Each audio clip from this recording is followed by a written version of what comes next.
Welcome back. It's part two of Simmer's Morning Skate, or Know Your Foe, with Edmonton Oilers general manager Ken Holland, who goes into the Hockey Hall of Fame, inducted into the Hockey Hall of Fame in mid-November. We talked about the Canucks a little bit. We talked about his background a little bit in part one, part two, the Olympics, and how he builds a hockey team. It's pretty cool stuff. Ken Holland, part two. Hey, how does it feel now, Ken, to have, well, obviously Steve Yzerman is working now, took over there in Detroit, and you got Jimmy Nill down in Dallas running that. I mean, it must be kind of cool to have the success kind of spread out and have your pals. Yeah, it feels good. I think, Don Waddell obviously was my assistant manager from 97, 98, my first year as general manager in Detroit. When I went from the assistant manager to the manager, I ended up hiring Don Waddell, and he did that job for a year. And then he took over Atlanta for 10 years. So Don Waddell, obviously, in Carolina now was an assistant manager. Jim Nill in Dallas was an assistant manager. Steve Yzerman, he retired in 06. Yep. He was in from 06 to 010 for 4 years. He did some scouting, went to Grand Rapids. We spent a lot of time together. He sat in all the pro meetings. He sat in all the amateur meetings. And then I think for Steve, in 08 and 09, he ran Canada's world championship team and got to know some agents and put those teams together. And then when he was named the general manager of Canada's Olympic team for 2010, he learned a lot, I think, from just sitting in the meetings and then running his, picking the world championship team and picking the Olympic team. And then, speaking of the Olympic team, I got an opportunity to be on Steve Yzerman's staff that year as an assistant manager, being born and raised in Vernon, BC, and being a BC boy, and having a small part with Hockey Canada and Canada's Olympic team with the Olympics in Vancouver. Yeah. And obviously winning gold and being in Vancouver for 2 weeks. I don't know if you were there. The weather was 70 to 75. Well, I'm talking Fahrenheit, but it was, 20 degrees. It was beautiful. And I mean, the city was alive, and Canada hadn't won an Olympic gold in 50 years. Was a magical 2 weeks for the country, but certainly a special time for myself and my family, with being born and raised in Vernon, BC. Yeah, I was actually working with your son, actually near one floor above your son at HQ in New York City at that point. Got pulled off those Olympics about 10 days beforehand, so I'm not bitter. No, no, it was an incredible. Well, the Olympics are always when NHL players are involved. It's best on best. Everybody loves whatever sport, whatever your passion is. You love best on best is always the best. So does that mean you'll be okay? You're not going to be nervous about your Oilers when they're playing in Beijing? Well, you know what, Rob? If you're not playing in Beijing, you're playing in the National Hockey League, right? And I guess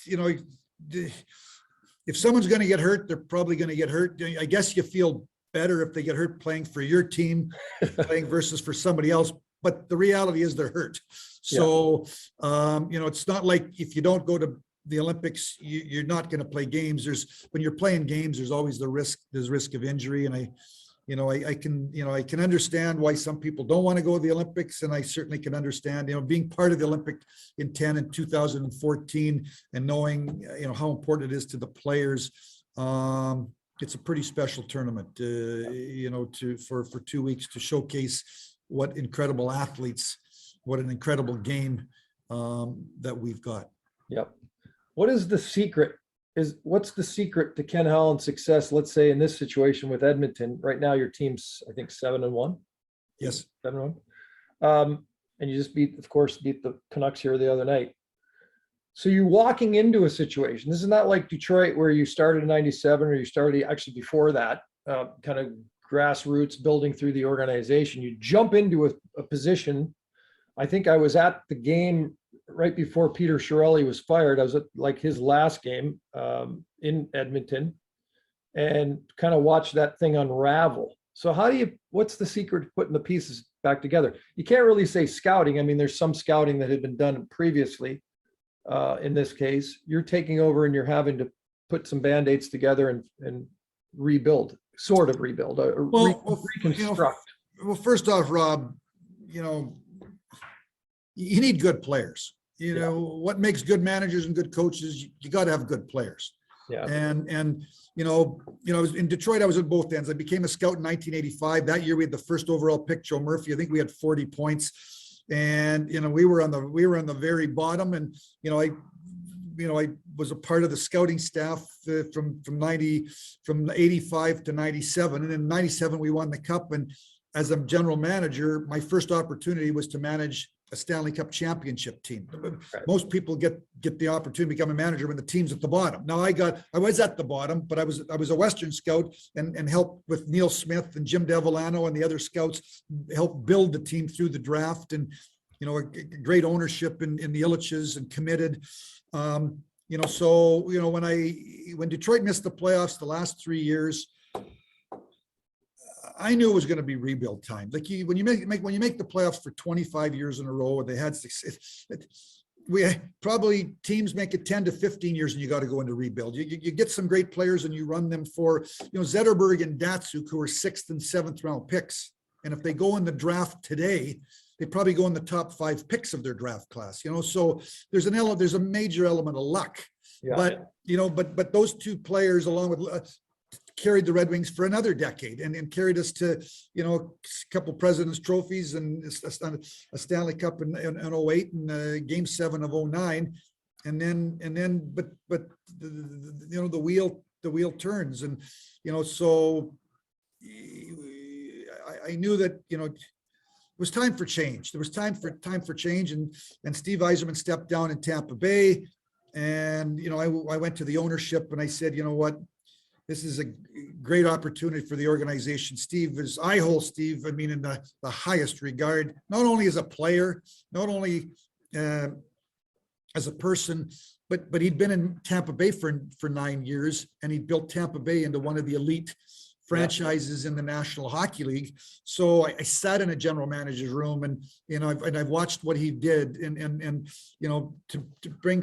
So I felt it was time for me to step aside and bring Steve home. And the owners offered me a job to be a senior vice president and be a voice for Steve. And then Bob Nicholson called me and Daryl Cates and I looked from afar. I obviously didn't know a lot about the Edmonton Oilers, but I did know they had Connor McDavid and Leon Draisaitl. And the year before, Leon Draisaitl was the first player in 6 years in the National Hockey League to get 50 goals and 100 points in the same season. And he's like 22 or 23, so you got the nucleus. So, after I eventually made the decision to come to Edmonton, I'm from Western Canada, I played in Medicine Hat, lived in Medicine Hat from 85 to 95 in the Oilers' glory days. Calgary Flames were also a great team, so I understand the passion of the Western Canadian fan base. And I'm from Vernon, BC, an opportunity. I have personally and professionally, it made a lot of sense. I have a daughter that lives, from Vernon. We have a daughter that lives in Calgary now. Another daughter, we have 4 kids. Both daughters now are living in Calgary. Grandchildren are there. Professionally, a committed owner, passionate fan base. 2 young superstars.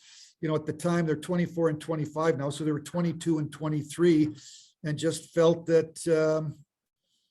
I wanted to be. I still had the energy, the juice, the passion to be. I'm 60, going to turn 66 shortly. I would have been 64 then. I felt that I still had the desire, the energy, the passion to get into the saddle and take on another challenge. And I'm excited about the opportunity. Obviously, this is the 3rd season. I feel, basically, in my mind, Rob, I think the 2 years, we were going to make the playoffs in the first year, and we were within, we had a lead, and then the pandemic hit, and then we had to go into a play-in series and lost to Chicago. And last year we finished 2nd in the Canadian division and lost in a sweep to Winnipeg. We're made some moves in this off season to try to make our team a little bit different, a little bit deeper, a little bit better, a little bit older. We'll see where it goes. Obviously, we're off to a good start, but it's 7 games out of 82. There's 75 games to go. A lot happens in 75 games. So But I'm enjoying the challenge, and again, having Nucleus, McDavid, and Draisaitl, and Nugent Hopkins, and Darnell Nurse, and we just had to kind of continue to build on that. Not bad having Mikko Koskinen step up, play well with Mike Smith hurt. You know what, Rob? Our goaltending's been solid. I mean, probably the Chicago play-in series, the team didn't play very good. We just didn't play very good. 2 years ago, Mikko Koskinen had a .917 average. Last year, he didn't play as well, but I think there's factors. Because he's in Finland and the pandemic, he couldn't bring his family with. So he waited until the last day to come over, and then he was in quarantine for 2 weeks.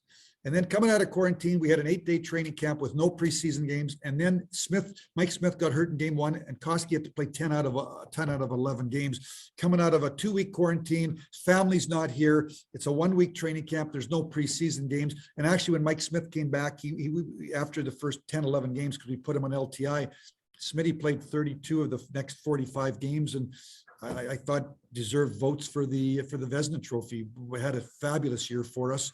And then, this year in the early going, Mike Smith was off to a great start. And, and at the end of the day, Rob, I guess I would say that's sort of the way we built the team. When I got here, Dave Tippett had really good feelings about Mike Smith. They'd been together, Dallas. Mike Smith had been around the league. I reflect back on bringing Dominic Hasek back 2 or 3 times to Detroit when he was in his late 30s and early 40s. I brought Osgood back when he was in his mid 30s. Mike Smith's been a good goalie for a long time.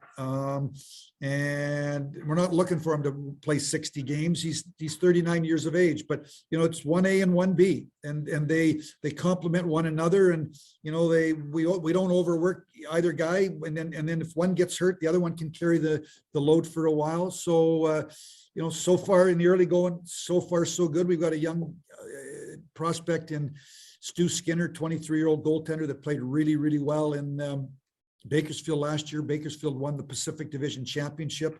He had a really good preseason this year. So right now with Mike Smith hurt, he's the backup, but I'm looking forward to getting Stu Skinner back to Bakersfield and continuing his growth as a young goaltender. And we're hoping that he can grow into an NHL goaltender. And we're going to watch and evaluate, but that's certainly the plan and the hope. But for now, Koski at 34, Smitty at 39. They give us a good 1-2 punch. We don't really have a, when it comes to the playoff time, we'll have a number 1 goalie, but I think over 82 games, they'll probably play, 40 to 45 games each. Yeah. Kenny, we just wrapped up what has just turned into a 2-parter. Okay. And I think we probably, we could do this. We could do like a 6-parter, because we could just keep talking hockey for the next. We could do a 12-parter, but because that's the nature of talking hockey and having a good time. But we can't do that obviously at this point. So I'm just going to wish you the best. Hopefully we get a chance to see you the next time the Oilers are in Vancouver, or when we get up there to check out the Oilers in Edmonton. But ultimately, and bottom line, congratulations again on an illustrious career, and this induction into the Hockey Hall of Fame is obviously very special. I know the folks well there. You're going to have a tremendous time, and it is, most importantly, it is a well-deserved honor, and we're very, very happy for you. I always tell people the story going back to Traverse City rookie tournaments, and I don't know if we're going to have the Penticton thing happening again with the 4 teams around here. Hopefully with Seattle, that'll be a 4-team deal. But you used to invite us scraggling media types, and I think there was only 4 or 5 of us in the early days, and you'd invite us into the scouts room there and on the veranda to have food with the scouts and the Red Wing staff. Your hospitality was amazing, and it's great feelings there and stories we pass along from Traverse City and Detroit. So class act across the board, Kenny, and congratulations on the Hockey Hall of Fame. Thanks a lot, Rob, and always nice talking with you.